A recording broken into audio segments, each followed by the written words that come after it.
Health savings account. A legal disclaimer we put at the beginning of all of our presentations. This information is for general and educational use only. Content is not intended to substitute for professional, legal, or clinical advice. We try to keep our information as accurate and timely as possible, but make no promises and guarantees it works for your local unique situation. As an introduction, a health savings account is a tax-advantaged tool for managing your healthcare costs and building financial security. I'm very biased. I think the health savings account, if you have a high deductible insurance plan, every single person should be utilizing a health savings account and maximizing it. It is literally the best tool that you can find. That's the only tool that gives you safe tax savings in and tax savings out, besides a flex spending account. But flex spending account has a lot more rules to it. It can't be rolled over. It's owned by your employer. You've got to give receipts. A health savings account you have autonomy over. The max out level for an individual in 2025 is around $4,500, and then a family is around $8,500, and then every year it just goes up a little bit. But if you have a high deductible plan, especially midwives, birth workers, business owners, they use the marketplace, they can't afford a low deductible plan. And a lot of our services we do are alternatives and non-covered services. Like, we just want a catastrophic plan for our family, so we don't go into bankruptcy over medical expenses.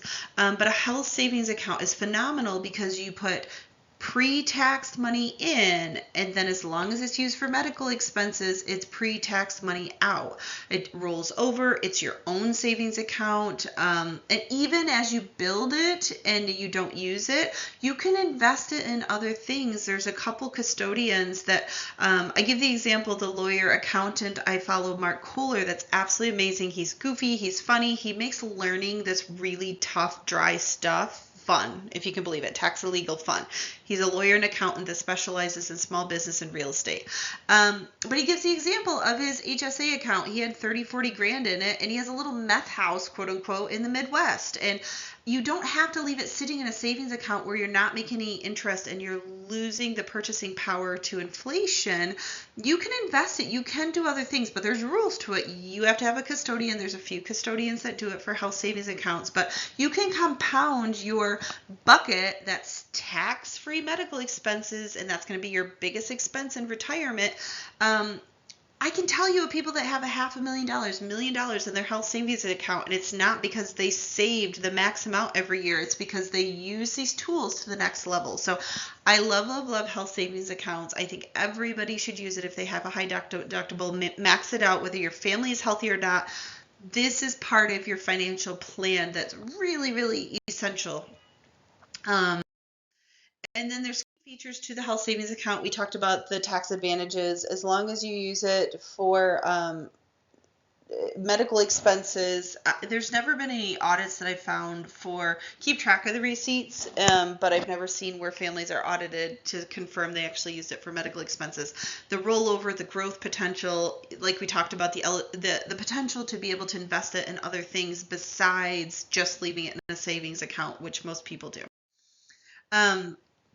This is a bucket that will be a huge part of your retirement plan, your financial security. Medical expenses are only getting more and more increased, and it's not going to change. And so if you can have autonomy over a bucket that's tax-free money in, tax-free money out, you maximize it every year, you put it into things that will grow and compound it over time, you can have a really cool bucket for retirement to use for medical expenses. And we already talked, it's a retirement tool. It's so powerful. It's very different than a 401k and an IRA and a Roth. Like, you have to pay taxes at some point, whether you put them into these accounts at the beginning or you pay the taxes at the end. The FSA and the HSA are the only buckets that I am aware of that you can put tax-free money in and tax-free money out. It's just the HSA has a little more benefits because it rolls over. You are in control of it versus an FSA is owned by your employer and it doesn't roll over, and you have to get like permission and receipts to get reimbursed from it. It's just different. So we talk about health savings accounts. Yes, when you do it the first year and you're single and you're putting $4,000 in, there's a few things you can invest into for it, but most people will get the bucket to 20, 30 grand, and then they'll use it as a down payment for a house, a rental property. They'll put it into leveraged compounding things. So they'll leverage the loan from the bank to get a $300,000 house versus just leveraging the 30 grand that they saved up. So there's some cool strategies out there, and it's over time. Like starting a health savings account when you're 20 versus starting at 40 has a completely different potential to it, just like every other retirement. Compounding is a huge component of all these things' success.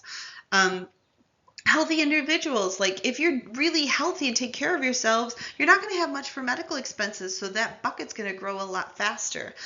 When you're older and you hit 55, there's catch-up buckets for pretty much all of these things for retirement and the HSA that you can add a little bit extra to try to help boost it up close to retirement before you're not making income anymore. You want to leverage the HSA and make it part of your comprehensive plan. You want to maximize the tax benefits. You want to maximize the contributions.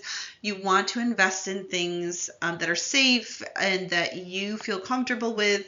If you leave it just sitting in a savings account, inflation is going to eat away the purchasing power over time of it. You have to find something to put it into because you have a different form of tax. It's not just the government taxing you. Inflation is a different form of tax. When the government prints money and there's more currency out in circulation, you can buy less things with that same dollar you're holding on to. And the same applies for HSAs and all your retirement accounts. So I want to give you an example of someone who's in their 30s. They maximize their limits, they're diversifying, and if they can get something to put it into, stocks, bonds, mutual funds, buy a little meth rental property, by 65 you can have $300,000 into that account if you find something consistent with a 7% return. You'll never be able to, even if you save for 30 years $4,000, you're never going to get to 300,000. We want to maximize that bucket because it's tax-free in, tax-free out for medical expenses.